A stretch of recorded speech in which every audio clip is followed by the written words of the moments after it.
Ermənistan Xarici İşlər Naziri: Tramp yolunda sərhəd və gömrük nəzarəti bizdə olacaq. İrəvan Zəngəzurda 5 haqqını elan etdi. Vaşinqton da razılaşıb. Qaragölə bitişik ərazinin azad edilməsi üçün Papikyan. Pezeşkiyanı eşitmədilər, qətliyam oldu. Amerika Birləşmiş Ştatları zərbə endirəcək. Tramp Putinə xəbərdarlıq etdi. Cavab gəldi. Pəhləvi orduya çağırış etdi.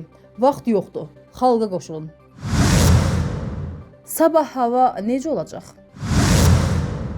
Ermənistan Təhlükəsizlik və Gömrük orqanlarının əməkdaşları Tripin ölkə ərazisindən keçən marşrutlarında fiziki olaraq iştirak edəcəklər. Bunu Ermənistan Xarici İşlər Naziri Ararat Mirzoyan layihənin icrası qaydalarını əks etdirən yayımlanmış sənədi şərh edərkən bildirib.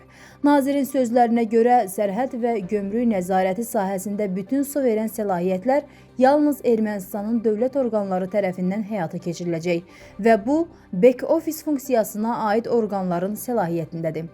Son gömrük qərarları, təhlükəsizliyin təmin edilməsi tədbirləri, miqrasiya nəzarəti, zərurət yarandıqda hüquq mühafizə tədbirləri, eləcə də icazələrin verilməsi, yoxlama və nəzarətlər yalnız Ermənistanın səlahiyyətli orqanlarının istisnasız səlahiyyətindədir. Mirzoyan vurğulayıb ki, front ofis nümayəndələri Trip şirkəti ilə müqavilə əsasında işləyən özəl operatorlar yalnız köməkçi funksiyalar yerinə yetirəcək və qərar qəbul etmək səlahiyyətinə malik olmayacaqlar. Ermənistan məmurları bütün sərhəd və gömrük müəssisələrində fiziki iştiraklarını saxlayacaqlar.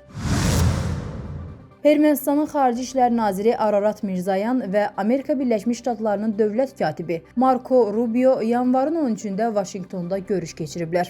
Bu barədə Ermənistan Xarici İşlər Nazirliyi məlumat yayıb. Görüş zamanı beynəlxalq sülh və rifah naminə Trumpın yolu layihəsinin icrası çərçivəsi elan edilib. Xarici İşlər Nazirliyinin məlumatında Ermənistanın Tripin həyata keçirilməsi çərçivəsində açıq şəkildə aşağıdakı səlahiyyətləri özündə saxladığı qeyd olunur. 1.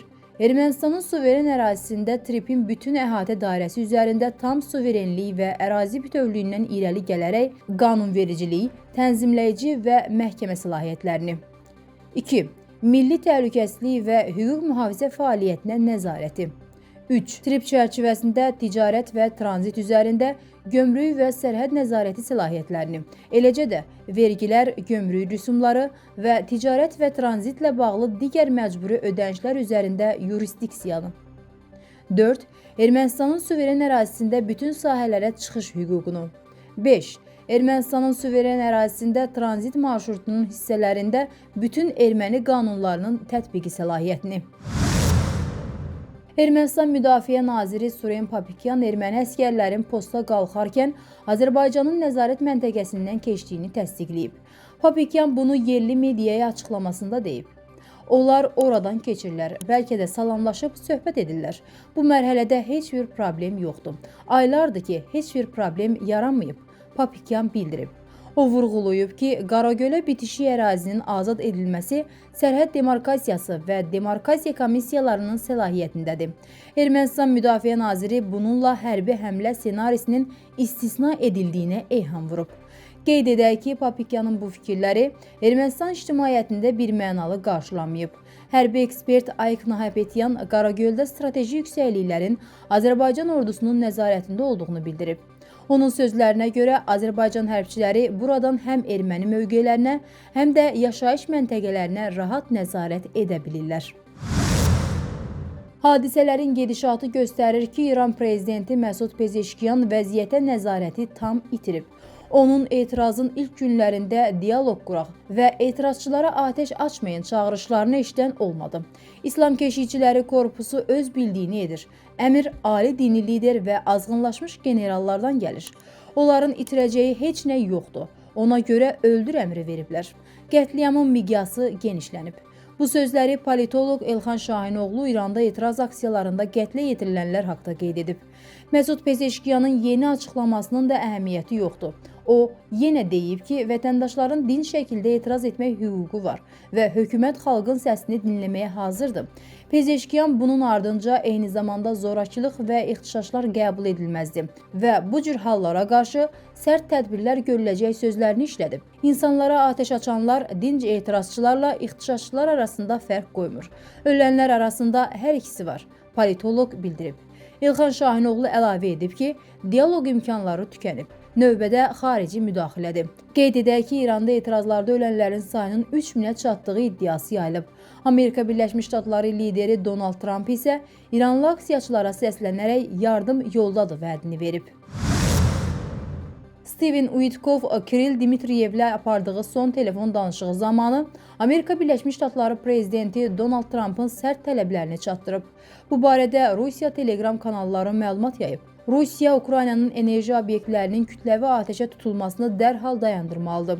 Putin atəşə tutmağa davam edərsə və danışıqları təxirə salarsa, Amerika Birləşmiş Ştatları prezidenti Avropalı müttəfiqləri ilə birgə Rusiyaya və onun ticarət tərəfdaşlarına qarşı ən sərt sanksiyalar tətbiq edəcək. Dmitriyev də Amerikalı həmkarına çatdırıb ki, Putin Kiyev rejiminin süqutun astanasında olduğuna əmindir və enerji infrastrukturlarına effektiv zərbələr hakimiyyət dəyişikliyinə gətirib çıxaracaq və Ukraynanı Rusiyanın bütün tələblərini yerinə yetirməyə məcbur edəcək.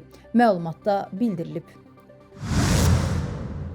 Silahlı qüvvələrin şəxsi heyətinə xüsusi mesajım var. Siz İranın milli ordususunuz, İslam Respublikasının yox.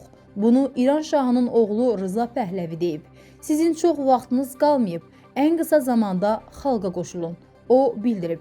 Qeyd edək ki, İranda 2025-ci il dekabrın 28-dən milli valyutanın devalvasiyası ilə bağlı kütləvi etirazlar başlayıb. Baş verən etiraz aksiyaları zamanı təhlükəsizlik qüvvələri də daxil olmaqla ölənlərin sayının 3000 nəfərə çatdığı bildirilir. Azərbaycanda yanvarın 15-də havanın fasilələrlə yağıntılı keçəcəyi, qar yağacağı gözlənilir. Bu barədə Milli Hidrometeorologiya Xidmətindən məlumat verilib. Bakıda və Abşeron yarımadasında hava şəraitinin dəyişkən buludlu olacağı, arabir tutulacağı gözlənilir. Günün birinci yarısında fasilələrlə yağıntılı olacağı ehtimalı var. Mülayim şimal-qərb küləyi əsəcək. Havanın temperaturu gecə 1-3 dərəcə isti, gündüz 4-6 dərəcə isti olacaq. Atmosfer təzyiqi 767 mm civə sütunu təşkil edəcək. Nisbi rütubət 65-75% olacaq. Azərbaycanın rayonlarında hava şəraitinin bəzi yerlərdə arabir yağıntılı olacağı, sulu qar, dağlıq və dağətəyi rayonlarda qar yağacağı gözlənilir. Ayrı-ayrı yerlərdə intensivləşəcəyi ehtimalı var. Axşam yağıntılar tədricən kəsiləcək. Bəzi yerlərdə arabir duman, mülayim qərb küləyi əsəcək. Havanın temperaturu gecə 2 dərəcə şaxtadan 3 dərəcəyədək isti, gündüz 4-8 dərəcə isti, dağlarda gecə 5-10 dərəcə şaxta, yüksək dağlıq ərazilərdə 11-16 dərəcə şaxta, gündüz 2-5 dərəcə şaxta olacaq.